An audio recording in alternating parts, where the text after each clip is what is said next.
So it's a pleasure to be here. As Kathy said, I've been practicing in Zurich, or yes, also in Germany for my entire adult life. And I actually come from the United States. And for the first times, I'm just beginning now to give some talks in the States. So it's very exciting for me to be back here. I don't know actually the country very well as an adult in terms of a professional viewpoint. So I will explain my thoughts, and I'll try to bend them a little bit to catch what I perceive to be sort of the professional situation here, which I think is slightly different. So without further ado. Okay, I have to get this down. I push here. Yes, here we go. Yeah, okay, thank you. Switzerland is a very tiny country, as you know, and it's a very mountainous country. So it doesn't have much space to build in. And as a result, the space that's available is very filled up with buildings, but they don't have a tradition of cities. It was a countryside country for most of its history until recently. So they're not very comfortable with high rises. They're just beginning to build their first high rises. And the result is that it's a country filled with sprawl. And so that happens to be where most of my projects take place. And in this setting of sprawl, I began to ask myself many questions about how to make significant or meaningful places in these, what we would consider faceless landscapes. When I was a student, I ran into this quote from Le Corbusier, the architect, Swiss, in fact. The purpose of architecture is to move us. And I thought, well, if this is true of architecture, it will also be true of urban design and of landscape. The difference is when you build buildings, you have a lot of control. You have all the walls and the roof, and you can say, what are the spatial sequences? What do people see out the windows? Where does the light come in? How do I get rid of the ugly views, etc.? In landscape, we don't have this luxury. In landscape, we just see everything. We work under the open sky. And so to make a place that moves us is considerably more difficult than to build an interior space that moves us. So I've spent most of my career trying to answer this puzzle, I'd say, how to make places that move us. I'm just going to go back, because I see I actually, yes, okay, sorry, this is the first one. What I wanted to show, this is a triptych. It's actually from a graphic designer. And you see here this very rich landscape with the plants and the small scale buildings and so on. And you see how it continually becomes more and more sterile and loses its qualities, loses its identity. And this is exactly the process within this process of sprawl that concerns me immensely, because both our cities and landscapes have always been places able to engage our imagination, able to engage us as human beings. And we are at an unbelievable pace.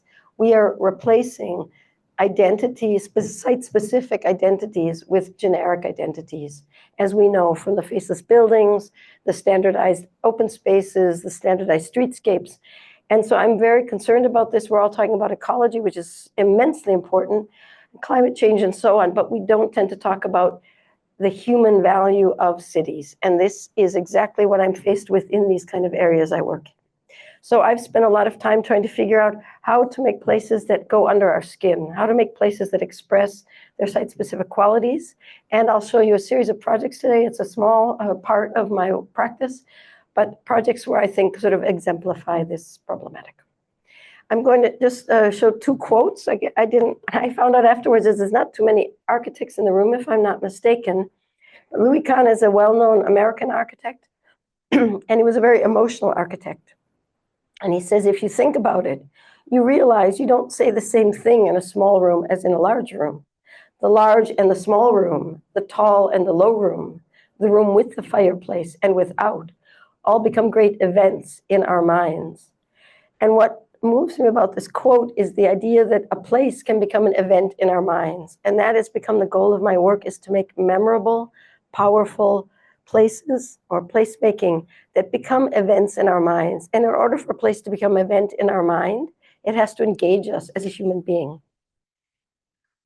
Here, the following two quotes are exactly about this engagement. It's the engagement between our inner selves and the outer space we're talking about, because I don't believe we can do great placemaking when we, I don't believe we can do great placemaking when we don't think about the perspective of the user. We can't just make a place and say, well, this is great architecture, or this is great landscape, because we have to be always inside the perspective. So this is a quote from a book it's from an American author, Andrea Wolf, and it's won quite a lot of prizes. It's about the German scientist, Alexander von Humboldt. He was a botanist in the 1700s, and he went around the world looking at plants and landscapes. And he was way ahead of his time, which is why he's sort of a cult figure at the moment, because he already figured out that everything is connected in the world. And she writes, for the scientist like Humboldt, who was trying to understand nature, the dualism between the external and internal world was the most important question. Humans were like citizens of two worlds, occupying both. So what he's saying already in 1765 or something is the dialogue between our internal self and our external self is what makes up the world. And that's taught far too infrequently in schools of architecture and landscape. And so we don't generally develop the antennas to look at the world this way. And it's a perspective that I find eminently important. And I'll end this series of quotes with Jorge Luis Borges, the Argentinian writer, who says the same thing in the words of a writer. The taste of the apple lies not in the fruit itself, but rather in the contact of the fruit with the palate. In a similar way, the meaning of poetry lies in the meaning of the poem and the reader.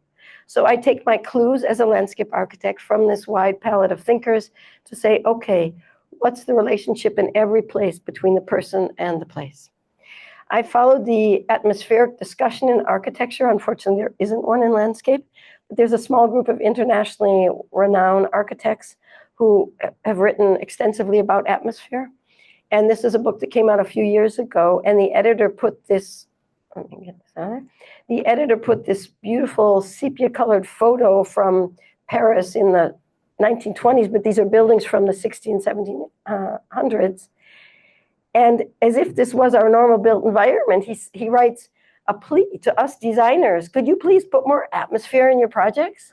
And I said, oh, it's really cute. I guess you have an office, because my project sites do not look like this. They look like that. So thanks a lot for the tip, but it's not going to help me. So how do you make places that are able to go under our skin? I'm pretty sure it's not my phone because I turned it off, but I just need to make sure. Silence your phones while. Let's take a second to do that while Robin does the same. It's not, yeah, I've already done it. Okay. I put on do not disturb. That's the same as silent, isn't it? Go away. Turn the sound off. That's what I'm trying, if you could just, I can't, no. Okay. So that being said, I'll show you a couple of pictures of places that I think are fascinating, and I'll go into the projects and how I've worked with this. This is a photo I took on the edge of Zurich. And it's kind of a crazy landscape. You might not notice that right from the start, but above our heads is the highway and the train tracks. Then here's a bridge for people to cross the river, jogging paths, bike paths, and a small river, which is quite important for Zurich, in a concrete bed. And what I think so fascinating about this is, and what I do, so a student asked me today, how do you approach things?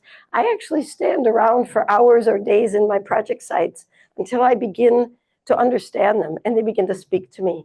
And this is literally, I was going to another project site, and I just stood here and analyzed this. And what catches me about it is the light coming down through this massive concrete infrastructure. And no matter how crazily built this is, water, the basic elements of nature like water, always do amazing things. The reflection, the light changing, sparkling, every step we take, we have a new reflection. So water maintains the strength of its voice despite our building.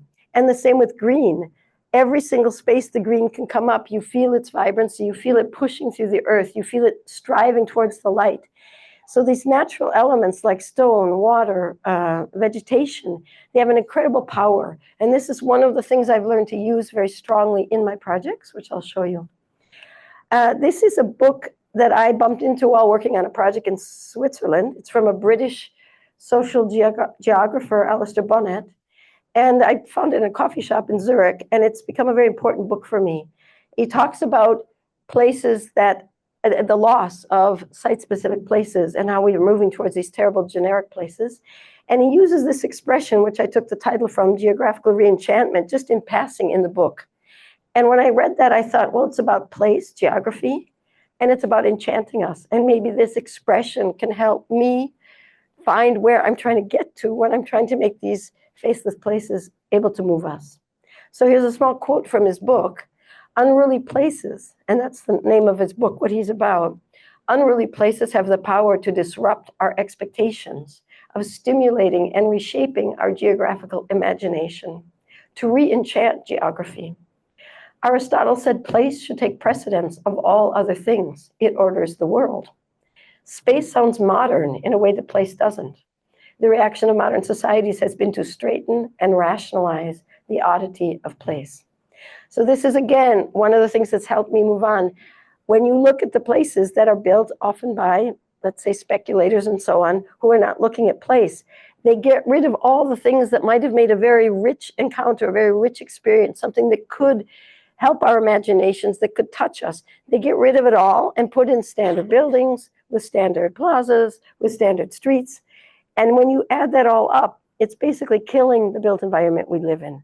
So I think it's put in beautiful words here. And what I decided out of all of this, there's a well-known diagram from landscape architect John Dixon Hunt, where he talks about the layers of nature, the three natures. And he says the lowest is the natural world, and that's the carpet under our feet before we build. It's the power of nature, of wilderness, the geomorphology, the material, stone, water, wood, the ones I was just talking about.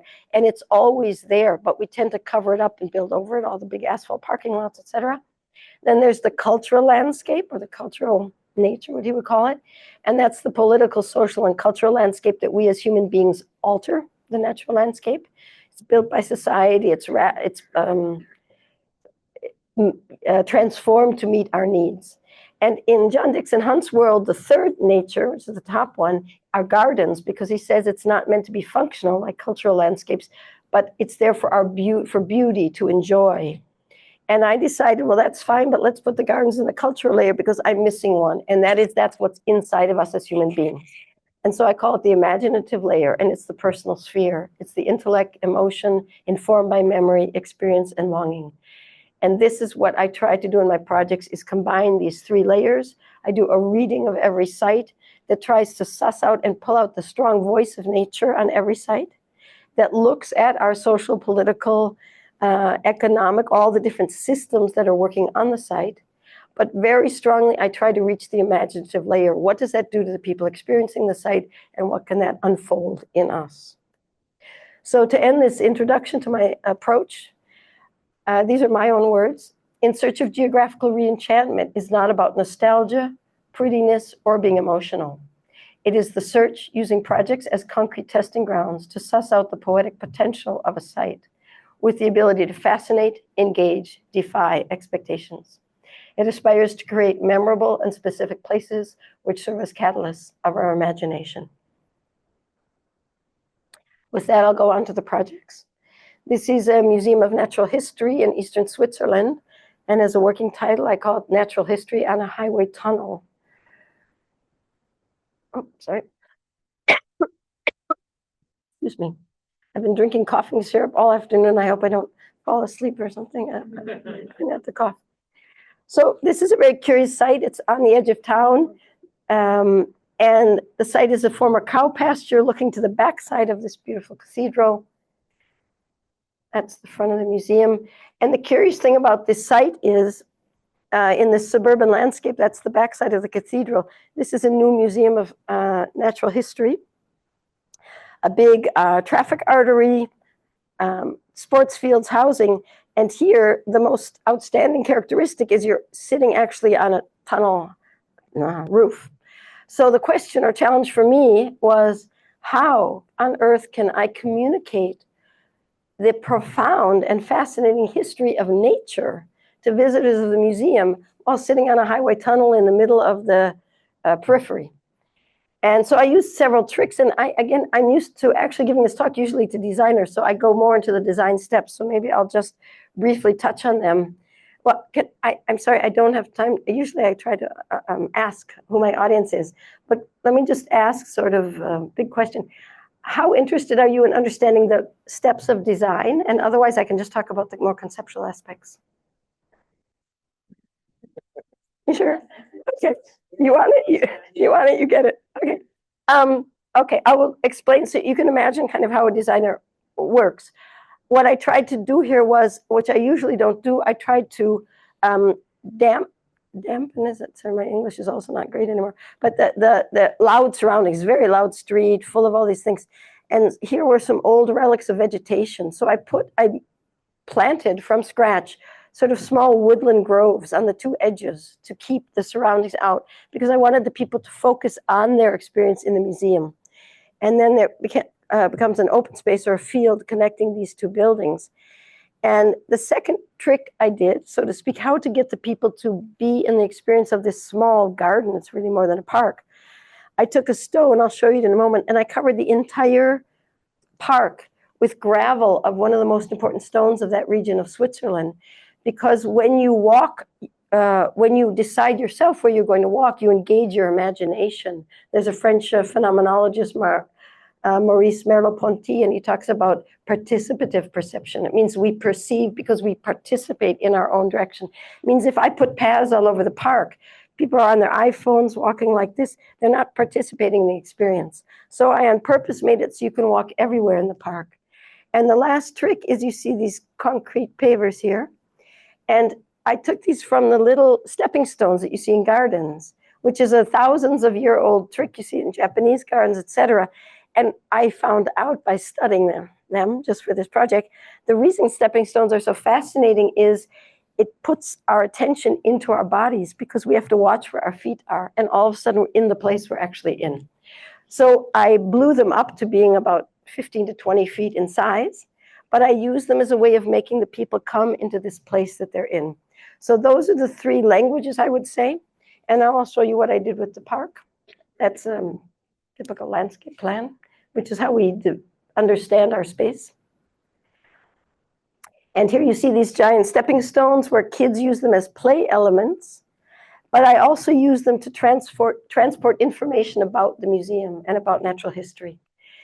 I did an entire series of dialogues, so to speak, between the cultural and the natural realm. And here's one you see. This is the stone I could get for free from a stone quarry. It's a beautiful gray-green limestone, and that covers the entire park. And I took it so coarse that you can't just walk over it in a half sleep. You have to walk gingerly or you'll fall over, because I wanted the humans to be humble in the face of nature. And then I was able to get these funny broken relics of architecture from the same stone at the stone quarry. So you're looking at the raw natural product and you're looking at the man-made product as well. And here we are building these concrete pavers. It's very exciting to do. And here you see from above, for example, this is a quote from Charles Darwin, which says, "Nothing in life is constant except change." And I thought that adds up the history of natural history pretty well. So the whole park, I've just strewn these clues to the history of nature because it's so complex throughout the park in these different elements. This is another sort of riddle of culture and natural realm. I've learned all this through the project. The main stone, this is one of the main stones, is the limestone. The second very, very important stone is conglomerate, and all the cliffs of the region and so on are from this conglomerate stone. Turns out that concrete is nothing else than man-made a conglomerate stone. So I thought, well, that's pretty charming. So if you hammer concrete, it will look identical to all the stone in the region. But on purpose, I put in wooden slats and drainage mats and all kind of things. I pressed them into the concrete. So in the same piece of concrete, you actually have a confrontation between the natural form and the man-made forms of this conglomerate stone. I spoke with many experts from the museum. These are the expert about the fossils. And I re-poured an entire series of fossils. It turns out that eastern Switzerland used to be subtropical and it was underwater. And so I took a lot of the animals. For example, they had not dinosaurs, but saurian, that's the sort.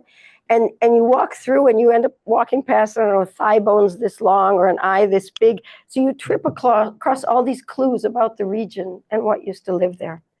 Here you see the woodland, the edge of the woodland area just coming into being. The plants had to grow, and there's a few years old now. I should go take more new pictures. The head of one of the saurian. This is an animal, not a plant. It looks like a lily. It's called a sea lily. The quote again from Darwin. And I took different expressions from the literature of the museum because I found them fascinating. For example, the word metamorphosis. It tells you universes about the process of nature, just in one word. So I wanted to actually raise more questions than I answered. Here you see a kind of patina setting in, the concrete weathers, and starts to get this archaic look to it. And just briefly, I grew up in Chicago. We used to always go to the Museum of Science and Industry, it was called. Oh, no, my mother, yes. And I could never get the geological history straight because the numbers were always so big. Like there was 300 trillion billion years ago. And you're thinking, okay. So I thought, okay, I'm going to break the entire history down into 3 eras. So every museum director, the teachers with classrooms, whatever, can go through and they can tell the history of the region. So this is the era before the glacier, then when the glacier crashed and it formed the mountains, and when the glacier melted, all these large erratics, they're called in English, they're giant, it's like giant gravel, they rolled down into the rest of the country. So I broke it down to that, and then the whole park tells the story, and here you see some of these giant erratics, which I went up in the mountains and chose personally and had a crane come and take them in and so on. And you see how the plants change dramatically over time. Oops, I'm trying to go backwards. There's the gravel when it was first built, then the grasses come up. In June, you have the flowers, and it gets mowed. And here's water that's used for kids to make experiments, take water and look. And I sort of made it into this archaic landscape. Here you see in autumn.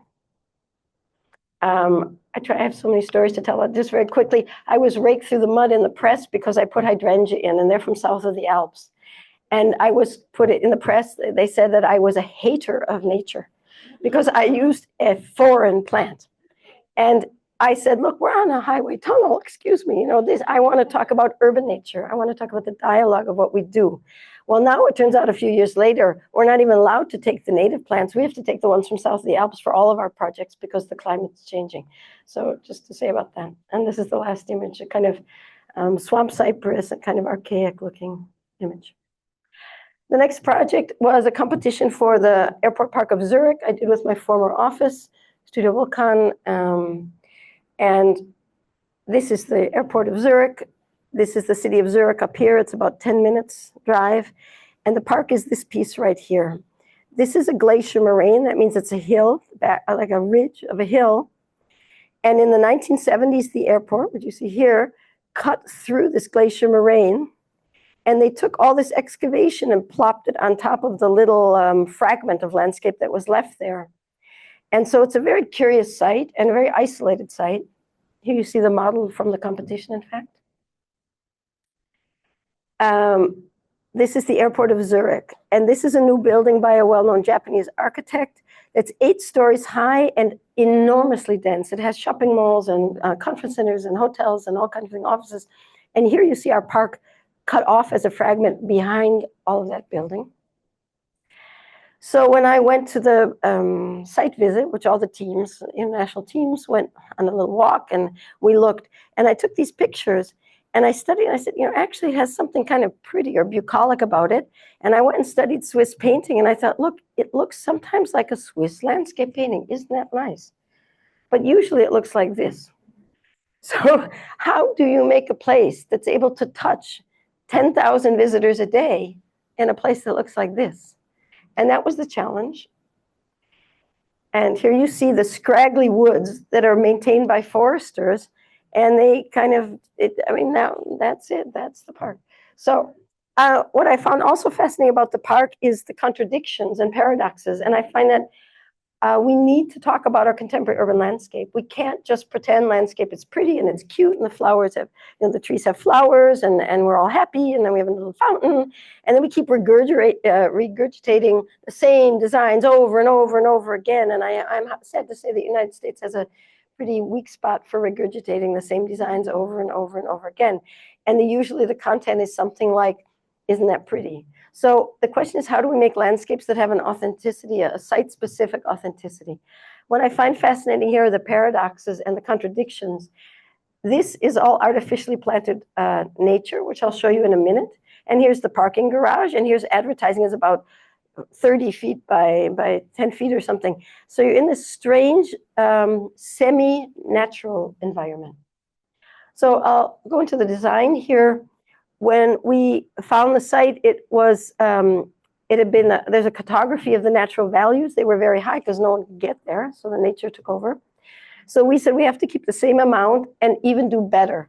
We need a lot of qualities, but we actually had so many rules. We weren't allowed to put even 1 meter more of paths than was already there. We weren't allowed to put any foundations in the woods. We weren't allowed to touch all the valuable landscapes.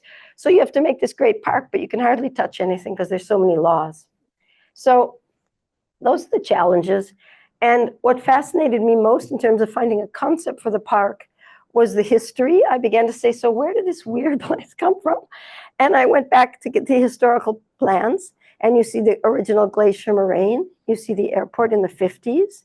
In the 70s, you see the new highway. And then this is where they took all that excavation and plopped it on top of the original glacier moraine. And then, because no one could get to it, it became ecological valuable, and they put it under natural preservation.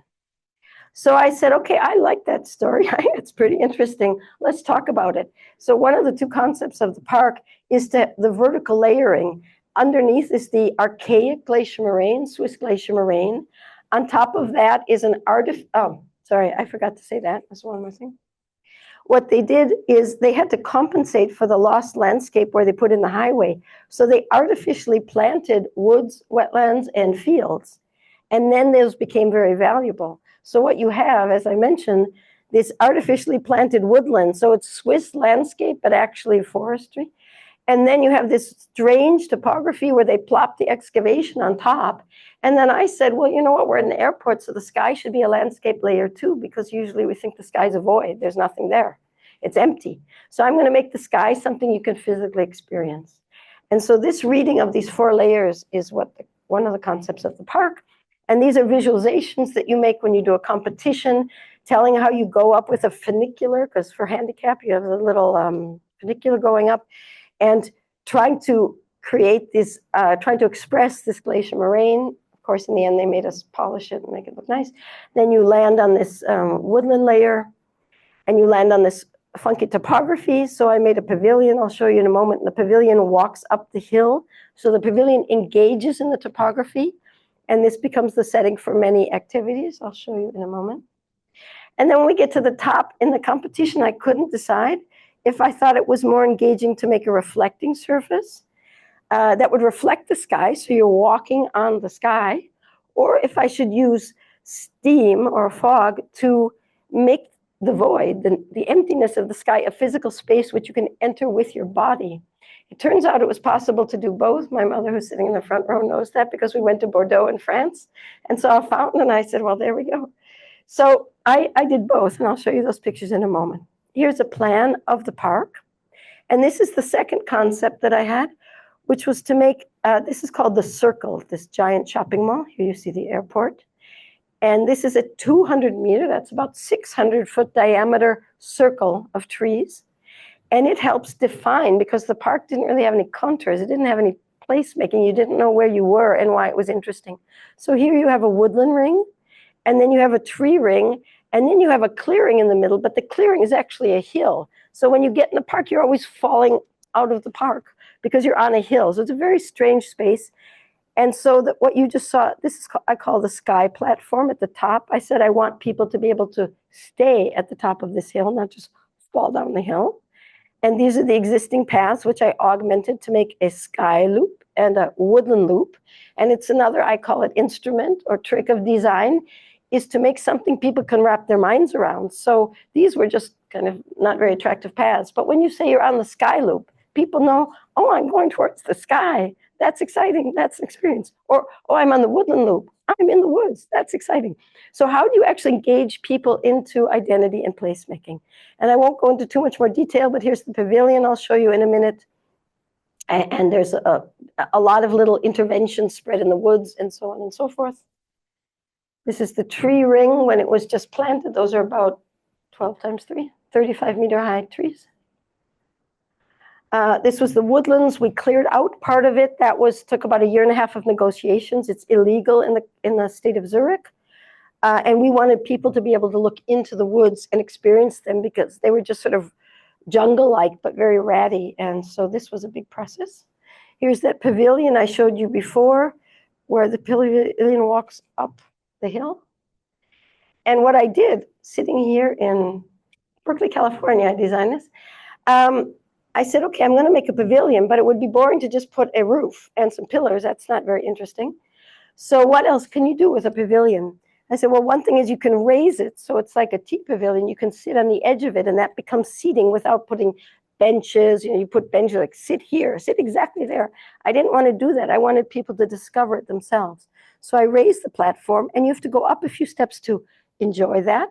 And I said, well, look, if I make the pavilion walk up the hill, I have a stage, and I have seating, and I have stairs. So the conference centers, the hotels, you can have a lecture, you can have a jazz concert, you can have a poetry reading, you can have a yoga class, all these things. And the little orange dots you see are my study of people and how people could fill this. And I said, okay, it has to be good for one person, but it has to be good for 200 people also. I did an entire series of these sketches to study this pavilion. And here you see, I actually don't have a good picture in here, but you see the pavilion, which is extremely popular. And then I looked at the Adirondack chair, which is very famous in the US. It's from 1903, I believe, New York. That great wooden chair with the armrest. And I said, when you sit in it, you feel like you're supposed to enjoy the landscape view. It was originally designed for the famous hotels in upstate New York, in the Adirondacks. So I said, I'm going to make chairs that you sit back and you say, it's about enjoying the view. So we got furniture designers to make a new interpretation of that Adirondack chair. And these chairs can be carried around the park, and they are. They weigh a lot, so you can't steal them. I'll show you that in a moment. This is called the fire ring, and I copied myself. I'll show you the original fire ring in a moment. But the joke of it is that you're in this little, there you see this sort of ratty forest, and you're in this little tiny forest, but through the fire ring, the Swiss love to grill sausages. It's like their favorite thing to do. And there's a Swiss, I don't know where she went there. You can verify that. You feel like you're in the woods. You're having a woodland experience. The Boy Scouts, the Girl Scouts, the kids, the classes, you go there and you feel like you're in the woods. And here I made something called yoga mats. I said, well, so going back to my introduction, the interior and the exterior. If you worked at the airport, what would you like to do on your lunch break or after work? Well, you'd like to maybe take a little nap, read a book, lie down. So I made these yoga mats. These are the highest trees of the whole park. And you can lie down and look up at the crowns. And it's like a bed. But you could also stretch. You can do yoga. You can kiss. You can do whatever. So these are the yoga mats.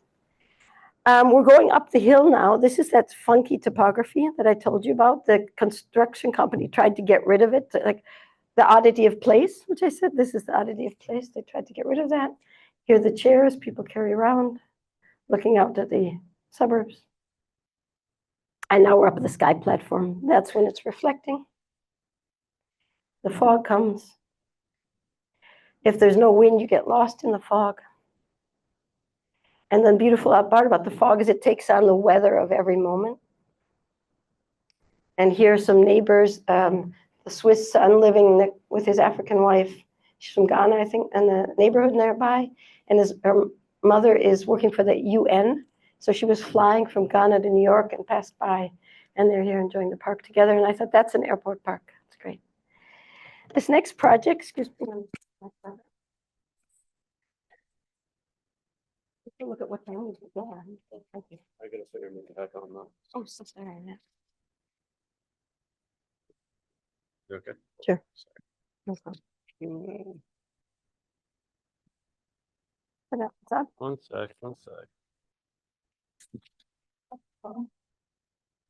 Next project was also an international competition, an invited one. And I made one in. No problem. Yes. We have it? Oh, good. Okay. It was for a former Nazi military base in Heidelberg, Germany. And the competition brief was to take all these leftover fragments of the military base. It was a Nazi military base after the American military were there. See, just to give you a sense of time, the Nazis were there from 1937 to 1944. Americans came in 1945 and were there till 2013. And it was NATO headquarters at the same time for Europe. So they had all these leftover military spaces, and the competition was to make a contemporary park. And all of the invited participants, 27 teams, got a little brochure from the Historic Preservation Society that said, look, here's all the stuff that's left on site. There's some funny sculptures and furniture and signage and all this stuff. And no other team paid attention to it, but I was very moved by it. And I said, you know, I think the park has to tell the story of its history above and mostly it has to keep that history, but I have to make a lot of contemporary park uses, but I want to embed them in the history of the park. I don't want to make just erase the history or sort of ignore it.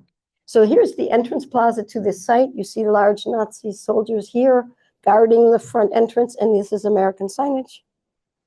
This is on the back side of that building, the parade grounds. This is the vegetation. Talk about oddity of place when I found the site. And I loved it, but they unfortunately cleaned it up and got rid of the oddity of place, so it all looks kind of more normal. There's a few views of the barracks and the communication tower. And so what I said is, okay, let's make a park of encounters. And I'd like to have 3 different kinds of encounter: social encounter, historical encounter, and contextual encounter. And the park is about how people can be engaged with or have an encounter with all these different areas.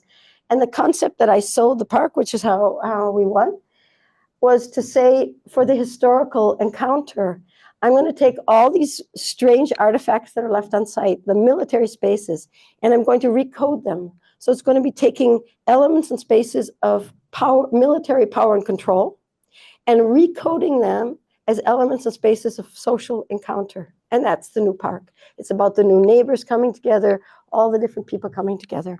And the only one I'm going to talk about right now is the historical encounter.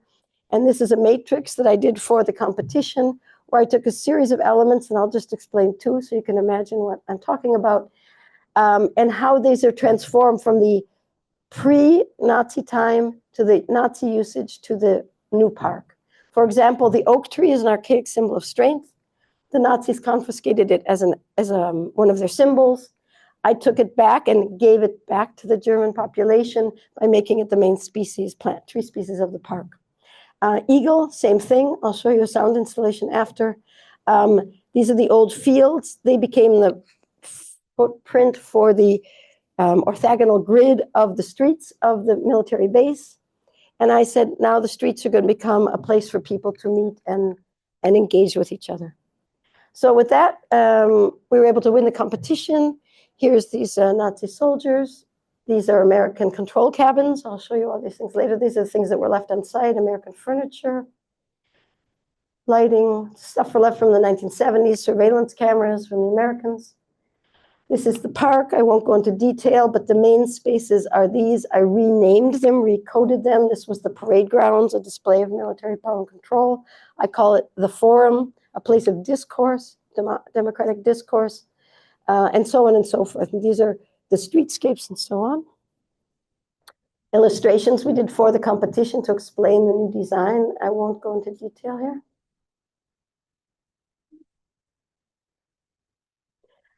And here you see the design. This, for example, was the old parade grounds, which we explicitly made the circle to say it's about community, not about display of power. It's shifted from the symmetry, which is also a display of power, and it has green around it so people can gather. And this dimension is 90 meters, so that would be about 180 feet. And I walked the parade grounds many times. It was much bigger, like 200 meters, like 600 feet.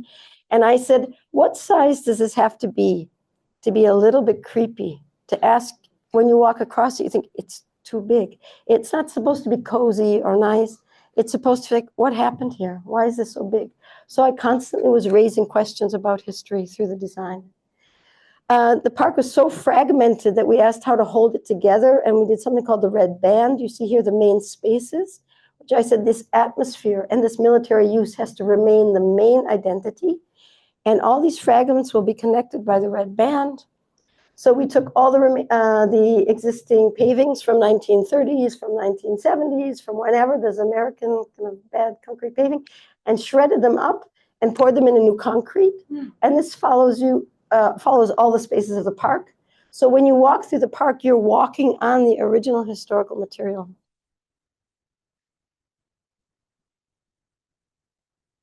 There's again the forum. And you can see it's all under construction here, but you can see the size. Fountain. In this park, it was the Nazi elite park where only the elite could go. And I said, I don't want to change it very much. I took the original stones from the site, again, from all the different eras, and made these small seating plazas. And they're very much loved by people. You can go and sit down in the park and do your thing. I love this 1970s American furniture, so I made a lounge in front of the future student housing. There'll be a school there. And I put it all together and sort of made a scenography, sort of a theater set design with this funky 70s furniture. And the neighbors and the students love, I mean, the students aren't there yet, but the neighbors love it and they all hang out there. And the last thing I'll show you here is, this was the checkpoint. This is also from American military, giant roofs with all those cabins under it. And I love, they had these funny curves of the curvature of the curb stones, curb stones, where the cars had to go and they had to be controlled. So I said, okay, I'm going to spin out these radii of the curvature and make a giant playground with play worlds. And they'll each have a different theme. So this is a huge playground. And we said all the artifacts will be painted in a sepia color, kind of like rust or like memories. And they become sculptures in the space. You see the kids playing with the control cabins. This is one of the play worlds, the hiding world. This is freshly planted, but now it's kind of a labyrinth for kids to run around in.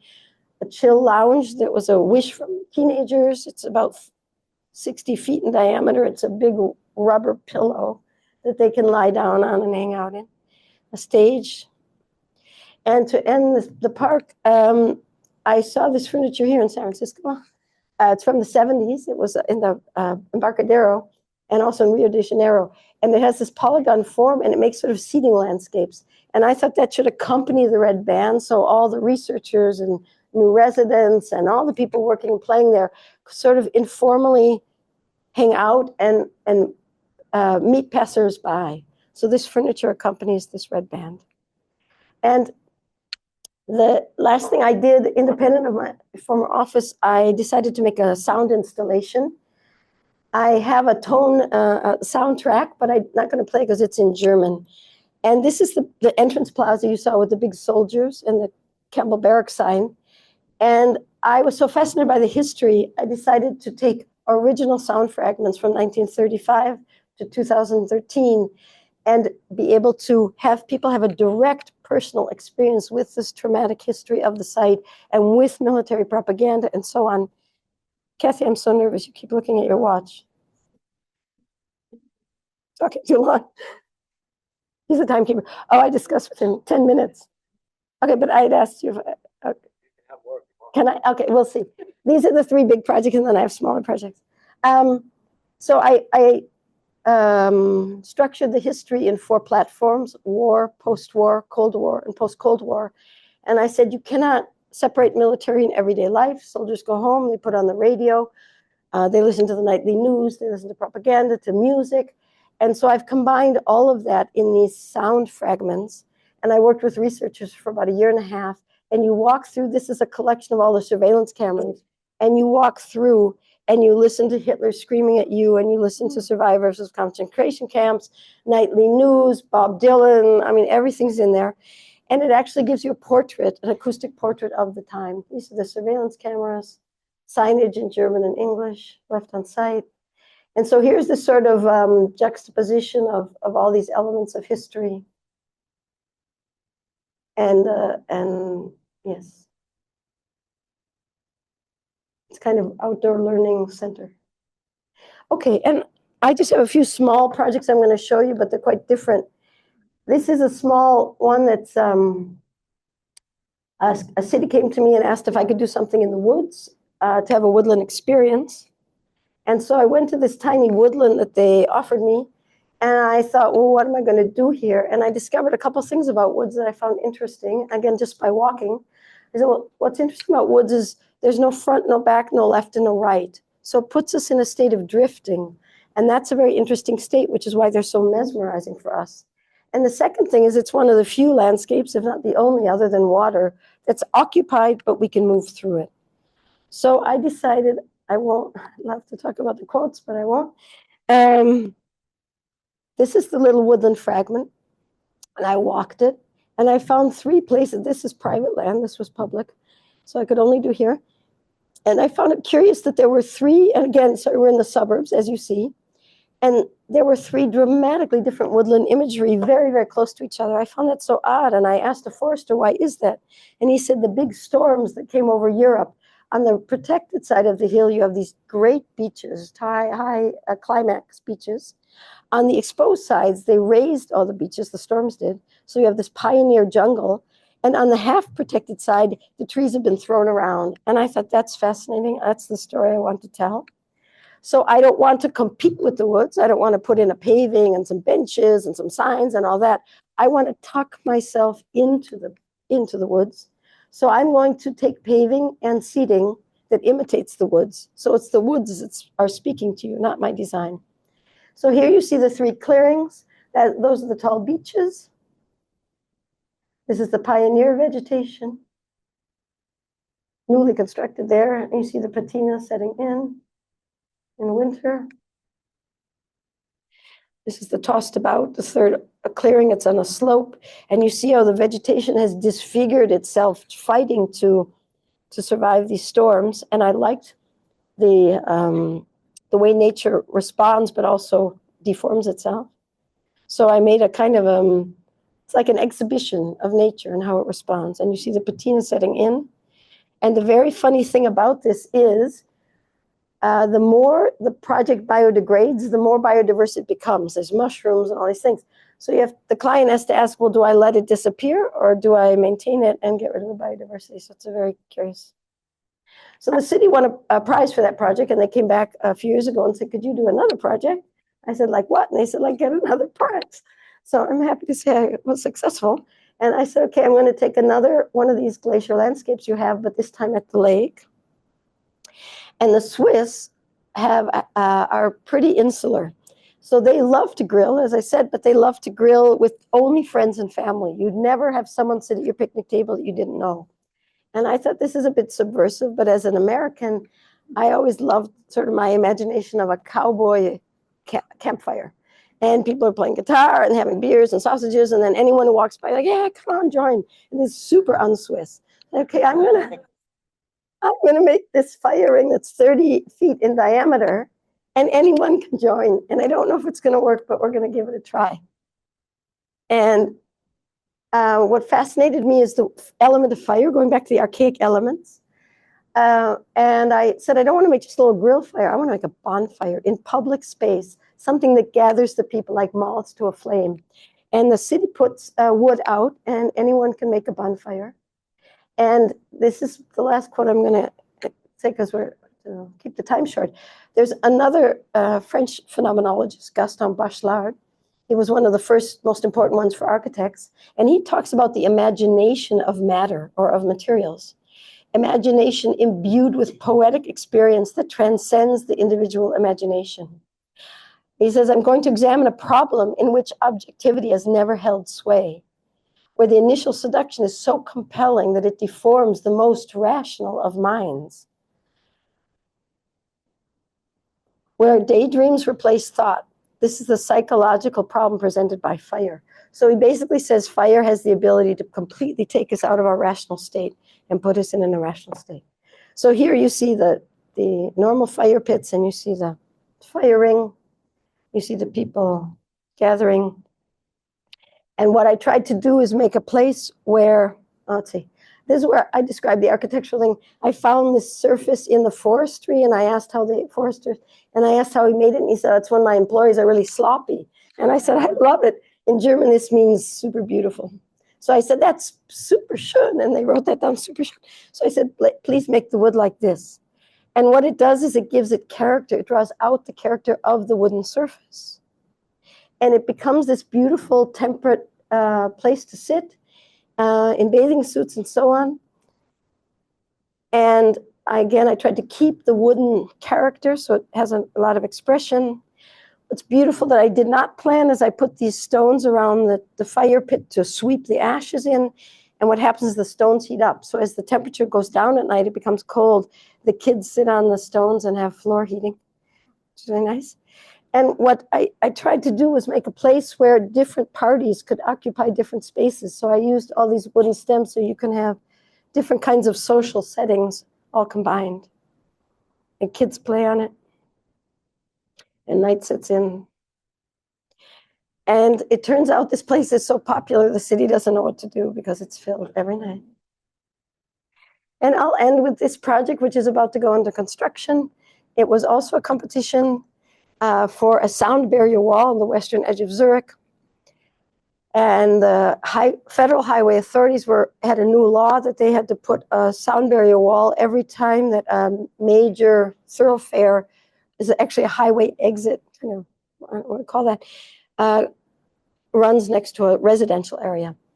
And so they built a huge they will build a huge concrete frame. It's about a half a mile long and 12, 13 feet high. And the competition was for the filling. You could use glass or metal. And I've worked a lot with glass and water and light. And so I said, okay, I'd like to take etched glass because etched glass has a very curious property. It abstracts the picture by making it blurry. So here's the sun rising, and this is an abstraction of sunrise. So here's the site, and I'm going to round off where I began. I work on the edge of town. More banal than this you can't get. How do you take these banal landscapes on the edge of town and make them into something able to touch us as human beings? And here's the site. That's, you see, for free, and it's just this very long wall. My sketches analyzing the site. Studies during the competition, sunset. Here, I'll go through the pictures. These are sort of a mood board of the atmosphere that you get in the glass.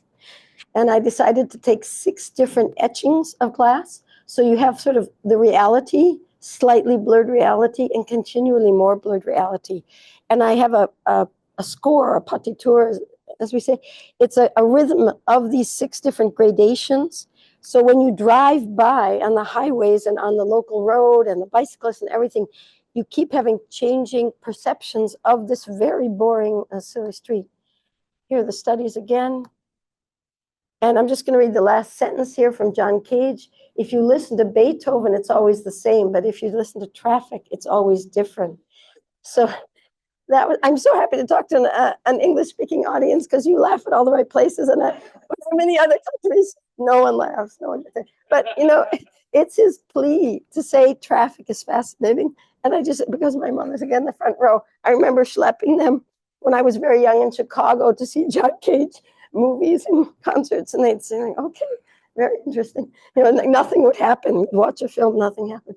But he, tried to tune us into the sounds of the everyday. So here you see a landscape hill, autumn, an office building, office lights, traffic lights, sunset, artificial and natural light, traffic lights with vegetation. And now these pictures have been taken just a few weeks ago. The project's about to go under construction. These are the 6 panels studying on the real site. And I have a bunch of films, but I'll just show the still, what you're looking at. Reflection of the buildings behind me on the glossy side of the glass, on the etched side not. You're seeing the lights of cars driving by. You're seeing the lights of a restaurant. And it becomes sort of a live experimental film or a live painting that you experience every day, and every moment is always changing. So I'm very curious to see how this will look when it's finished. And with that, yes, I won't go further. Thank you very much.